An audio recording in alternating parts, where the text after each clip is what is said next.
Part 18. Rheme and Reason. In Part 14, I covered situational ellipsis for concision and pragmatism. Although it makes up a large part of English usage, and it is more often the case that instructors are not prepared to tackle such subtleties in fear of complicating matters to non-native adult learners, a reasoning that actually undermines adults' intelligence, it certainly would mean a world of difference if they were made aware the extent to which it occurs. My final premise in this essay is twofold.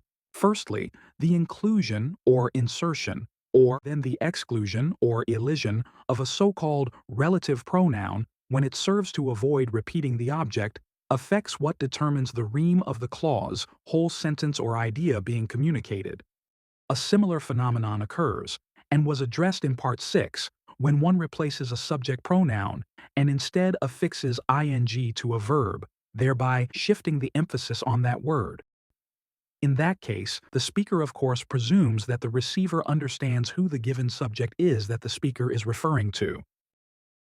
This also means, for instance, that a shift of focus occurs as does the rheme, and though it is arguably more evident when audible, the reader too should be able to hear the shift.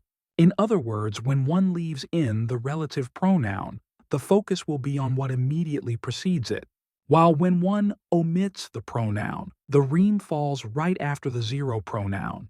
It is not a question of formality or register, however, which also means that its omission is not quote-unquote informal. Though some will argue that reported verbs require that the pronoun be left in, it is a question of phonotactics, style, and preference rather than a rule. And so, by the same token, its omission is not a question of colloquialism, or then a quote-unquote neutral register, and what have you. In any case, dropping a relative pronoun that can be elided, that, who, which, underscores what follows in the statement, whereas leaving it in draws the focus, or rheme, back to what lies immediately before it. To illustrate, She is someone I admire. either of the following parsing, A or B, could be plausible, but actually irrelevant, She is someone I admire. or She is someone I admire.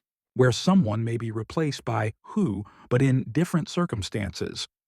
Bear with me. Contending parsing does lead to hair-splitting, if only because it fails to focus on the true issue at hand, as we shall see. This doesn't mean I'm not still hopeful someone will venture to build a serious user-friendly app, by the way, dedicated to accurate but also adjustable syntax nodes and syntax trees. Anywho, and no, this is no dissertation, but for the sake of analysis, parsing B is deemed by pedants and by extension AI the quote-unquote standard parsing. But why do we stop at that and ignore the baggage that entails? That parsing would suggest that the rheme is someone, since you can also say, I admire her for X reasons. when really, the rheme there is for X reasons, and not her. So, the same must go for our A parsing.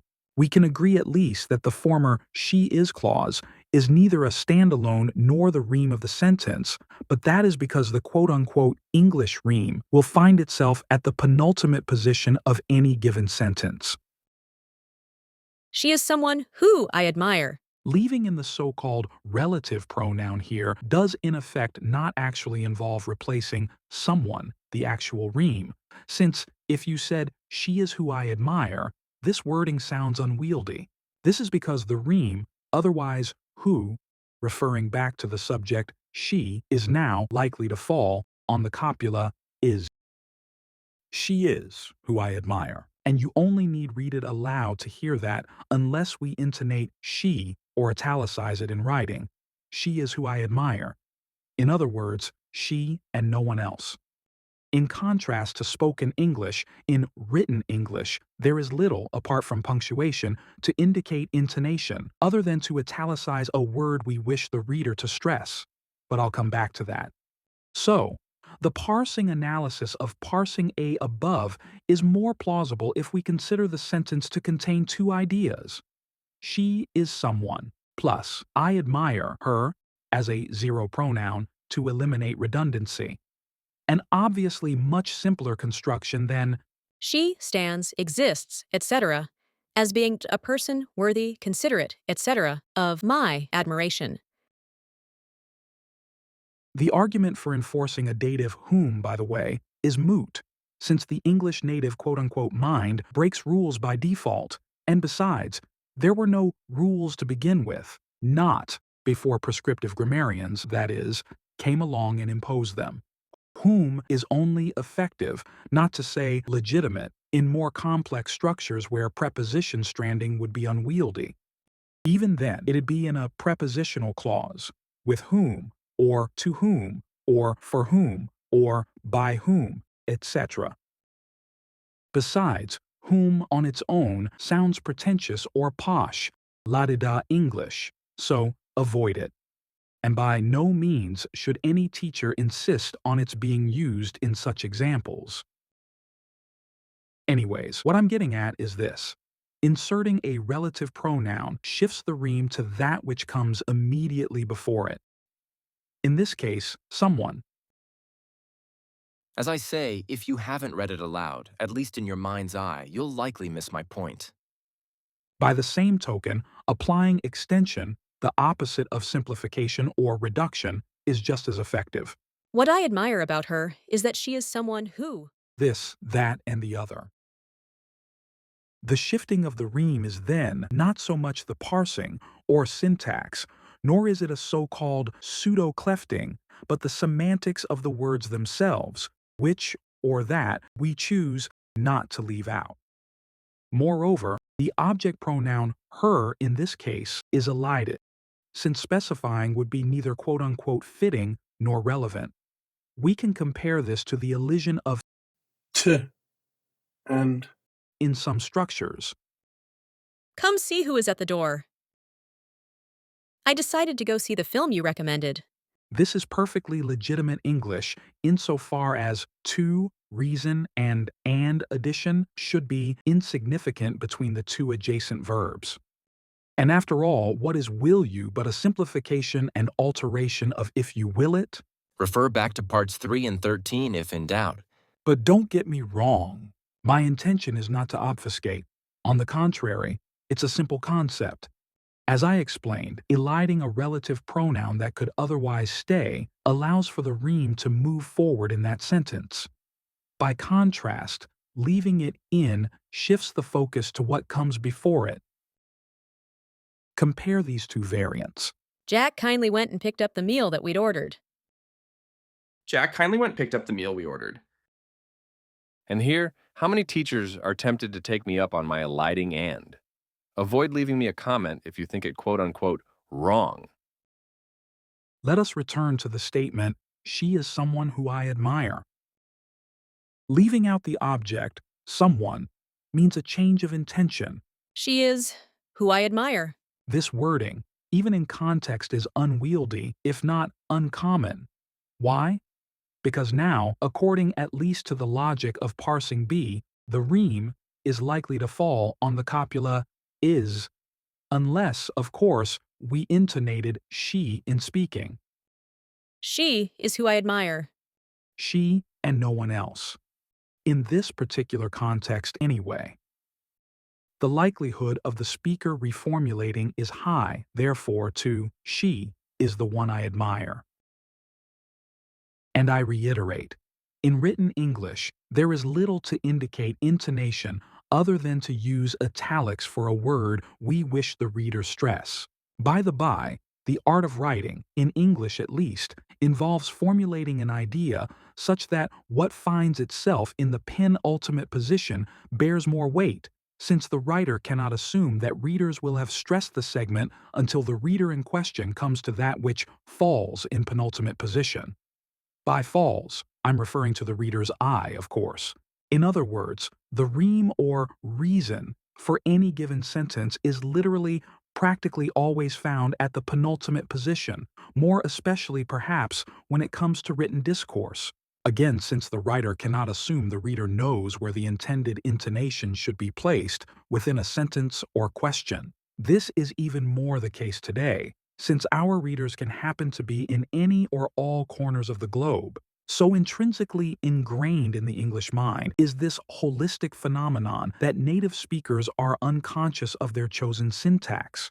But why it has hardly been given second thought with those who will have obtained their TEFL I truly cannot say. My use of the word holistic pertains to the word grammar. What is grammar in the true sense of the word, but that which alteration finds, that which is intrinsic and ingrained despite language flux? Things like quote-unquote irreversible binomials and the so-called royal order of adjectives and so-called adverbs mentioned in the last section, so much so that I'm tempted to call such aspects stem grammar cells.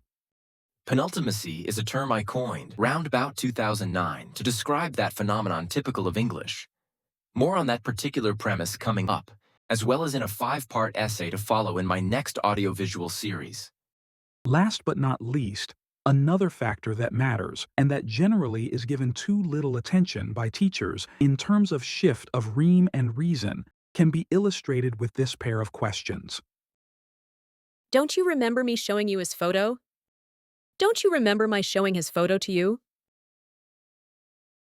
I think we can agree that the former statement actually sounds more natural, albeit those in the quote-unquote establishment, and I don't hesitate to call them ACA dummies, will disagree on the use of me instead of my, and yet we find them labeling verbs as being intransitive, transitive, and or ditransitive, which also means the establishment should need include yet another term, ambitransitive, for labeling verbs that can be one or the other. In any case, if we are talking about phrase structures, and one verb anyway can have multiple different meanings depending on context, it is, yet again, simplification in all its facets that's in play. Diving deeper still, many language usage sources describe voices as being either active or passive, while ignoring the active-passive voice, or middle voice, though it is in fact not uncommon. Middle voice seems to occur with 1. Natural processes or states. The clothes dried quickly on the line in the sun. 2. Objects with implied qualities. This book sells well in my bookstore. 3. Actions with unspecified agents. The glass shattered into 1,000 pieces. And 4. Implied reflexive or inherent states. The sideboard assembles easily with just an Allen key or hex key. And how about metonymy? Yet another noteworthy concept all too seldom addressed. If I said, the baby's crying woke the whole house, house obviously means those present in the house, rather than, say, the house's structure or premises. Is there someone in the house, excuse my pun, who can address all these elements of the language so that learners may better come to grasp the world's lingua franca? To conclude, I don't claim to know all there is about English, but I'm putting out substantial arguments that I anticipate will give course content designers something to contemplate for a reasonable improvement of ESL/EAL in the near future. And hopefully, before I pass on, and before AI gets hold of the old.